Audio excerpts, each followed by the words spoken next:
deliver a workshop on how to use AI and Industry 4.0 tools in your businesses, or if you are an innovator. So, what is the main goal of an innovator or a business person? Can you tell me what would be the main goals of business persons or innovators? Anyone? तुम्ही जर businessman होण्यासाठी try करत असाल तर तुमचं main goals काय काय असणार आहे ते तुम्ही सांगू शकाल का? Anyone? English, Marathi, Hindi, any languages? Can anyone tail?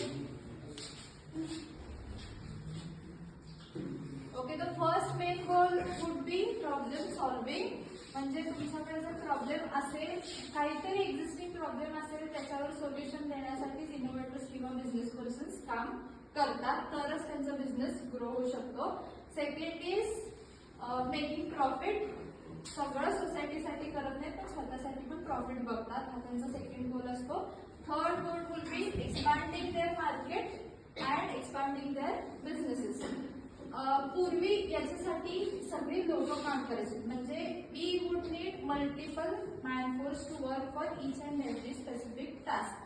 Now in industry 4.0 we have multiple tools to automate our businesses and expand our businesses. So for industry 4.0 works on gathering machines, people and digital technology. What is artificial intelligence and machine learning? Where we don't need people, machines do all the work which was done by people previously. Next is big data analytics. आपल्याला ज्यावेळी decisions घ्यायचे असतात, पूर्वी काय व्हायचं, लोक जायचे घरोघरी सर्वे घेण्यासाठी आणि तो सर्वे गॅदर करून आपले आपले कॅल्क्युलेशन्स लावून आपण काहीतरी डिसिजन्स घेत होतो. पण आता त्याच्या जागी आपल्याकडे आले big data analytics. We gather survey data analytics वापरू शकतो. नेक्स्ट मी काय सांगितलं 4.0 मध्ये क्लाउड कम्प्युटिंग. क्लाउड कम्प्युटिंग कशासाठी वापरतात? समजा तुमचं एक ऑर्गनायझेशन आहे आणि तुमच्याकडे 2 पीसीज आहेत. 2 पीसीवर तुम्ही मॅक्झिमम किती डेटा स्टोअर करू शकता? जेवढं त्या पीसीवर स्टोरेज आहे तेवढंच. पण तेवढं स्टोरेज एंटायर बिझनेस रन करण्यासाठी पुरेसं असणार आहे का? तर तो we need huge amount of storage to run and business. मग हे स्टोरेज आणायचं कुठून? तर त्याच्यासाठी असतं क्लाउड कम्प्युटिंग. आपला डेटा क्लाउडवर ठेवला जातो. क्लाउड इन द सेन्स वेगळ्या वेगळ्या हार्ड ड्राईव्ह किंवा स्टोरेज डिव्हाइसेस सगळे एकत्र एका ठिकाणी स्टोअर असतात. तुम्हाला एक पोर्टलवर आपल्याला रोज इन्फॉर्मेशन द्यायला लागते. सिमिलर टाईप ऑफ इन्फॉर्मेशन आपल्याला रोज द्यायचे. किंवा फॉर एक्झाम्पल कन्सिडर करा, you have an Excel file. Okay, आणि त्या एक्सेल फाईलमध्ये रोजच्या रोज डेटा नवीन कलेक्ट होतो आणि तो रोजचा डेटा आपल्याला आपल्या पोर्टलवर अपडेट करायचा. म्हणजे काय करायचंय? फीड करायचंय. एक्सेल फाईल मधला डेटा आपल्याला कुठे टाकायचा?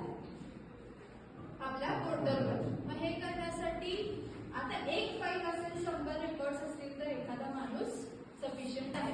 पण समजा you have lakhs of records, म्हणजे एका फाईलमध्ये 1 लाख रेकॉर्ड आहेत आणि अशा आपल्याकडे 100 फाईल्स आहेत, तर एक माणूस पुरेसा असणार आहे का?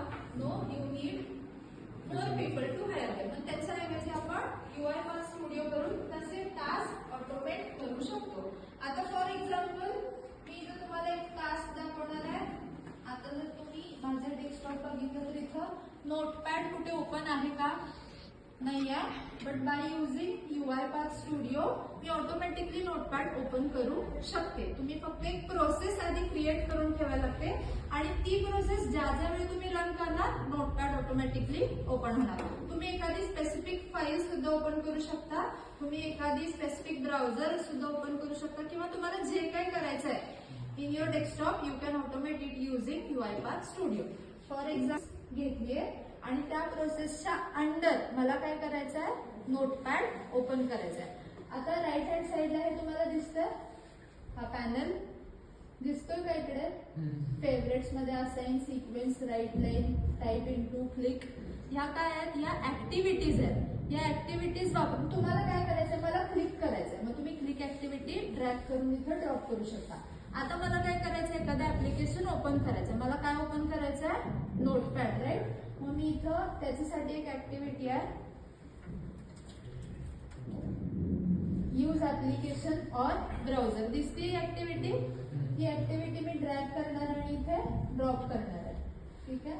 आता इथं इंडिकेट टार्गेट और स्क्रीन. मला काय ओपन करायचं आहे? नोटपॅड. इथं तुम्ही ब्राउझर सुद्धा ओपन करू शकता. तुमचं टार्गेट ऍप्लिकेशन जे आहे ते तुम्ही ओपन करायचं असेल तर ऑलरेडी ते आधी ओपन ठेवा. फॉर एक्झाम्पल मला ओपन करायचं आहे नोटपॅड.